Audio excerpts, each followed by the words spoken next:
कांदा हे आपल्या देशातील एक अत्यंत महत्त्वाचं पीक.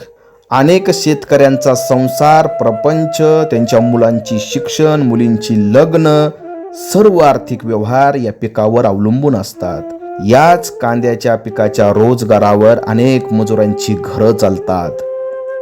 देश स्वतंत्र झाल्यापासून अनेक सरकारे आली गेली, परंतु एकाही सरकारने कांद्याला हमी भाव दिला नाही. त्यामुळे कांदा उत्पादक शेतकरी हा नेहमीच अडचणीत सापडत आलेला आहे. याच कांदा उत्पादक शेतकऱ्यांच्या प्रश्नावर प्रकाश टाकण्याचा भारतीय कांदा उत्पादक महासंघ फेडरेशन यांनी ऐका हो ऐका या कार्यक्रमाच्या माध्यमातून केलेला हा एक छोटासा प्रयत्न.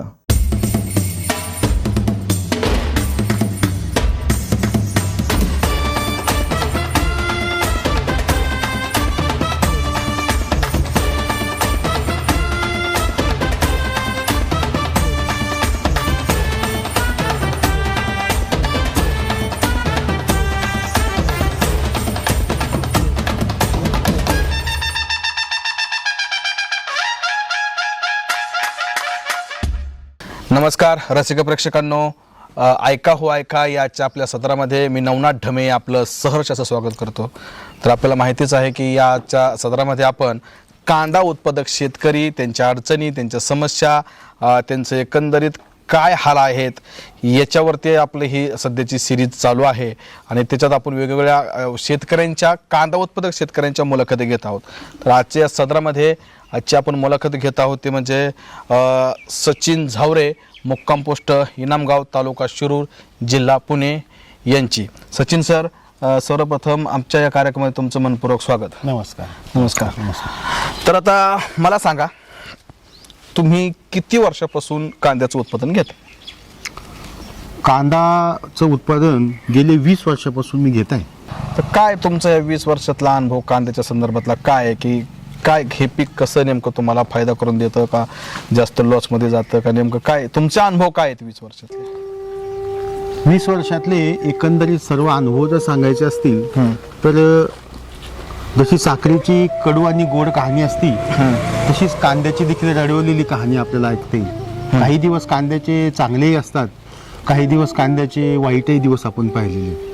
तर कांद्यामध्ये 20 वर्षाचा असा एकंदरीत अनुभव पाहिला तर एखाद्या वर्षी जर कांद्याला चांगला भाव मिळाला तर पुढील वर्षात 2 वर्षात तसा चांगला भाव मिळेल असं काही ठरत नाही. आणि मिळालेलं उत्पादन, मिळालेलं सर्व खर्च पुढील उत्पादन पुन्हा घेण्यासाठी त्याच्यामध्ये तो विस्थापित होतो आणि पुन्हा कांद्यामध्ये तेच डाव चालू आहे. असं कांद्याचा हा म्हणजे जुगारासारखं नरम गरम असे सगळे अनुभव कांद्याचे आहेत आणि एकंदरीत सर्व शेतकऱ्यांचेच असेच अनुभव आहेत. हो, म्हणजे 1 वर्ष जर कांद्याला भाव मिळाला तर पुढच्या 2-3 वर्ष मिळेल का याची गॅरंटी देऊ शकत नाही. बरोबर. आणि किती एकंदरीत आता आम्ही अनेक वेगवेगळ्या शेतकऱ्यांचे मुलाखती घेतात, त्यामध्ये प्रत्येक शेतकऱ्याचे अनुभव वेगळे येतात. तर साधारणतः 1 एकराला तुमचा किती खर्च येतो कांद्याला? कांद्याला सध्या हा जो तुम्ही प्रश्न विचारला नवनाथजी, तो खूप महत्वाचा प्रश्न आहे. कारण सगळ्या समस्येचं कारण मुळात तिथून सुरू होतं. बरोबर. उत्पादन खर्च. कारण गेल्या 10 वर्षाचा जर अभ्यास केला तर 10 वर्षापूर्वीचा उत्पादन खर्च हा कांद्यावरती जो होता त्याच्या आज तिप्पट उत्पादन खर्च झालेला आहे. आणि भाव मात्र जाग्यापेक्षा कमी झाले. आणि 20 वर्षापूर्वी जो कांद्याला भाव होता, आजही साधारणतः जर पाहिलं तर आजच्या घडीला, आज 26 एप्रिल तारीख आहे, आजच्या घडीला जो भाव 8-9 रुपयाचा जो भाव आहे, 10 रुपयापर्यंत खूप जास्त असेल तर 8-9 रुपयापर्यंत जो भाव आहे तो 20 वर्षापूर्वी तसाच होता. त्याही काळामध्ये बरोबर आहे. पण उत्पादन खर्च मात्र खूप वाढले, खताचे बाजारभाव भरमसाठ वाढले, त्याच्यासाठी वापरणारी औषधं वाढली, मजुरीचा खर्च वाढला. आता दुष्काळी परिस्थिती, पाण्याच्या समस्या, लाईटचं बिल आणि या सगळ्या कठीण परिस्थितीतून आजही हा कांदा उत्पादक शेतकरी हा लढतोय आणि कांद्यासाठी झगडतोय. हे खूप म्हणजे दुर्दैवी. या जे कांदा उत्पादक शेतकरी आहेत त्यांना तुम्ही एक तुमच्या अनुभवातून काय सांगू इच्छिता? मला कांदा उत्पादक शेतकऱ्यांना सांगण्यापेक्षा सगळे शेतकरी खूप कष्टाळू आहे. त्याच्या कष्टाचं मोल शेतकऱ्याचं त्याला मिळालं पाहिजे ही काळाची गरज आहे. कारण आज हा जो आपला शेतकरी आहे तो मोठ्या कष्टानं आपली सगळी म्हणजे आपल्या लेकरा बाळाला उन्हात आणत आपल्या बायका मुलांना आईवडिलांना घेऊन तो शेतीत राबत असतो. आज मला सांगा, त्याच्या आज जगामध्ये कुठली छोटीशी काडीपिटी जरी बनली, सुई जरी बनली, तर तिचा भाव ठरवायची अधिकार त्यांना असतो. आणि आपण हा सगळा शेतीमाल, कांदाच काय इव्हन सगळीच पिकं आहे त्यामध्ये, पण कांद्यावरती आपण बोलतो म्हणून कांद्याला जोडून एक गोष्ट सांगतो, तर त्याचा जो भाव ठरतो तो इतर जाऊन मार्केटमध्ये जाऊन दुसरा कोणीतरी ठरवला जातो. शेतकऱ्याला त्याचा भाव ठरवायचा अधिकार नाही. ज्या दिवशी या शेतकऱ्याला त्याचा भाव ठरवण्याचा अधिकार प्राप्त होईल त्या दिवशी हा शेतकरी सदन होईल. आणि हा शेतकरी सदन होताना शेतकऱ्याची अपेक्षा एवढीच असते, बा मला माझ्या उत्पादन खर्चाच्या 1.5 जरी भाव भेटला तरी तो समाधानी असतो. पण आजची परिस्थिती अशी आहे, कांद्याला 1 किलो कांदा तयार होण्यासाठी 12-14 रुपये खर्च होतोय आणि भाव 8-9 रुपये आहेत. गणित कसं मांडायचं, ही दुर्दैवस्था कशी मांडायची? आणि ह्या कठीण परिस्थिती हा शेतकरी आज लढतोय आपला.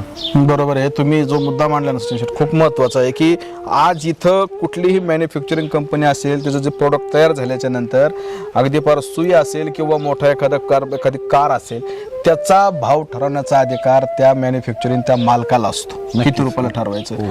परंतु शेतकरी एवढं अगदी लहान मुलाप्रमाणे त्या कांद्याला जपतो, मोठं करतो आणि ते विक्रीसाठी तयार करतो.